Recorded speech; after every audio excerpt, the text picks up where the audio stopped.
Imagine sitting in your doctor's office being told that everything is fine, only to realize a few months later that you're pre-diabetic.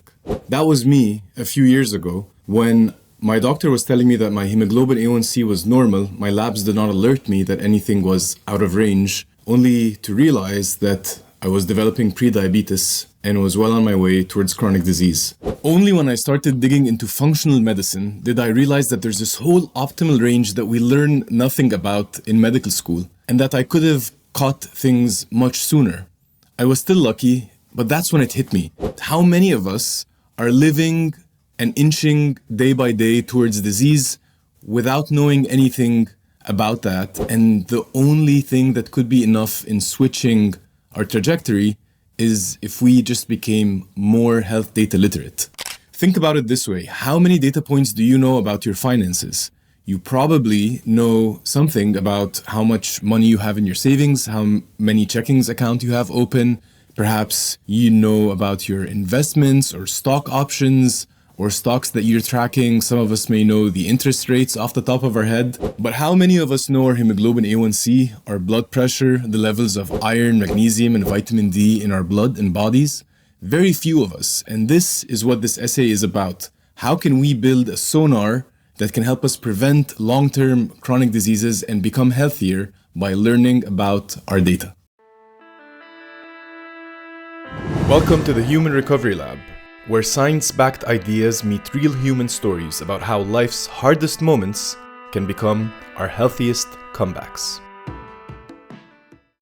Here's a common but dangerous perspective. Many of us tend to think that we are okay unless we become visibly ill, like when we gain a lot of weight, for instance, or when our doctor tells us that there's something wrong with us. The problem is that in medical school, doctors are not trained to look at data from the lens of prevention. And instead, we only are alerted and we are only encouraged to reach out and do something about clinical data when the numbers are completely gone into the realm of chronic diseases. And moreover, we only look at objective clinical data and ignore subjective feelings such as stress and energy levels completely from the whole picture. Health data literacy matters. Here's the truth. By becoming health data literate, you gain two very significant advantages when it comes to your overall health.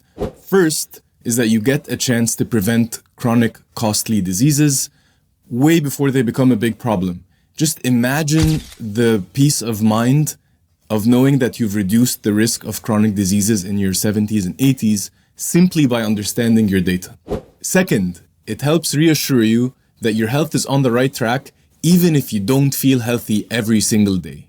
So this is about taking control of your health rather than waiting for something to happen. A word of caution, however, we are living in a world where we are obsessed with numbers rather than how we feel. And that is why clinical data is the last step of the human dash process, because only when we understand the emotions that we have around numbers, around overachievement, and around wanting to get the highest grades ever, can we unpack what this means truly to our health.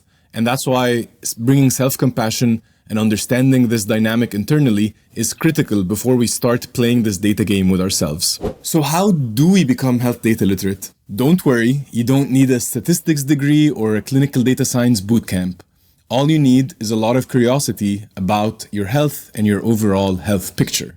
Number one, collect your family history. This does include genetic testing, which is becoming very popular with many different platforms such as Color Genomics and 23andMe. And you can learn a lot about your family history through that. And you can learn about gene mutations that are causing certain deficiencies that can help you improve radically when it comes to inflammation and absorption and a lot of different bodily functions. However, there's a much cheaper way to understand your risk and build a really comprehensive strategy without even doing these genetic tests, which is simply to talk to the living members of your family. Whether that is your mom or dad or grandparents or uncles, try to actually ask them not just about the diseases that they have had and their parents have had, but equally important is to know what kind of life experiences your ancestors had that might have carried an emotional charge that you may still be experiencing today because it was not dealt with. That is the science of multigenerational trauma that is becoming really impactful in how we talk about disease and how we understand it from an ancestral level. And so that's why number one is collecting your family history, and that involves going out and talking to your family members. Number two is mapping out your triggers.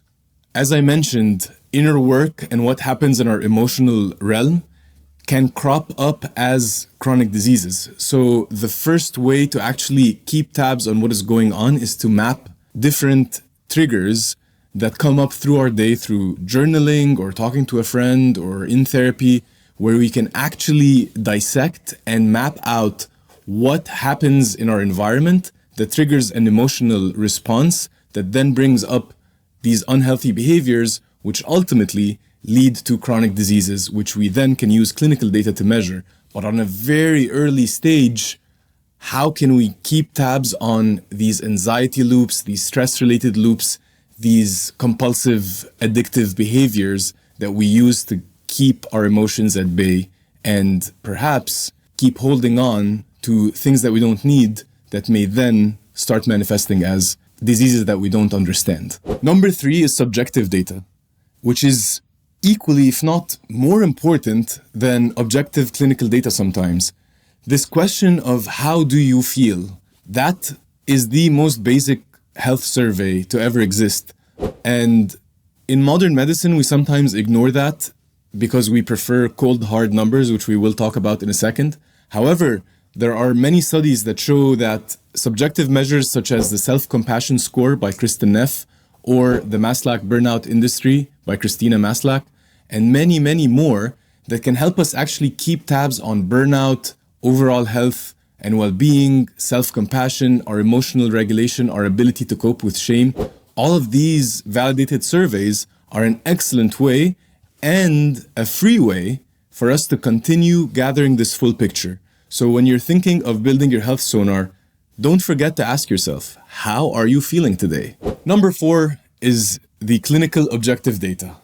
Finally, we're talking about the cold, hard numbers that we all love to track. This is what is normally included in a lab report. However, as I mentioned earlier in this video, most of the labs will only tell you if you are abnormal, not if you are optimal. But now there are many tools such as Function Health, Rupa Health, Levels, Insight Timer that can really help us understand what numbers lie in an optimal range and what actions we need to take to improve our metabolic functions, our anabolic functions, which are our exercise, our nutrition, inflammation, which correlates to stress and sleep, and also our kidney and liver function tests. These can all give us cold facts that we can leverage to start understanding whether we are on the right track or not. So to summarize today's essay, we can build a health sonar for our complete health picture by collecting 4 different types of data. Number 1 is collecting our family history. Number 2 is understanding and mapping out our triggers and anxieties and mental health. Number 3 is collecting subjective data to understand how we feel and how that fluctuates in life. And lastly, layer on top of all of that our clinical data, our lab results, and more objective pieces of information that actually help us see our goal and see something that's visible that we're working towards. And remember, you don't have to obsess or fret about information. We are all privy to that in this day and age. I want to remind you at the very end of this essay that your brain and your intuition have a much bigger data set and way more robust algorithms than any machine learning, blockchain-backed AI ChatGPT app that you might be trying to optimize your health with. And so what I hope you take away from today is that by studying the world outside of us and by studying our emotions and our biomarkers, we can feed those magnificent machines that we call brain and intuition and intelligence by helping them understand how we feel when we do certain actions.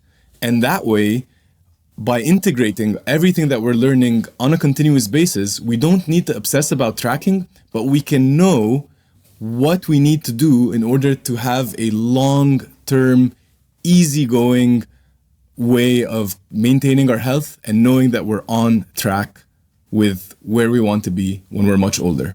So, in the end, I hope that today's essay makes you feel less intimidated by health data and more confident to start taking your first steps towards becoming health data literate. My name is Omar, I'm the founder of The Human Dash, and I'll see you next time.